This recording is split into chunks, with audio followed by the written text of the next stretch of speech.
আলহামদুলিল্লাহ, আলহামদুলিল্লাহ, আলহামদুলিল্লাহ। আমার আল্লাহ তাআলা বহুত বড় শুকরিয়া।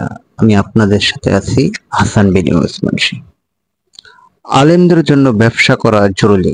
তাবলিগের বিশ্ব আমির ওয়ারজুজি মাওলানা আসাদ সবকান্দুল বিদামত বরকতুল্লাহ বলে, সুবহানাল্লাহ। তাবলিগের বিশ্ব আমির ওয়ারজুজি মাওলানা আসাদ সবকান্দুল বরকতুল্লাহ প্রতিটি কথাই সত্য প্রমাণিত হচ্ছে। তিনি বলেন, আলেমদের জন্য ব্যবসা করা জরুরি, কেননা সাধারণ মানুষ সঠিকভাবে ব্যবসার মাসালা জানে না। যখন আলেমরা ব্যবসায় লাগবে, তখন সাধারণ মানুষ ব্যবসার সুন্নত তরিকা জানতে পারবে।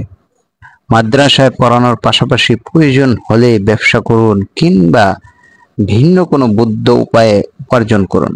আমাদের মহান আবির মুফতি সাইদ আহমেদ পালনপুরি রহমতুল্লাহ আলাই দারুল উলুম দেওবন্দে নিয়োগ পাওয়ার পর তার পরিবারের কাগজের ঠোঙ্গা বানাতেন। তিনি মাদ্রাসা আসার পথে সেগুলো দোকানে নিয়ে আসতেন।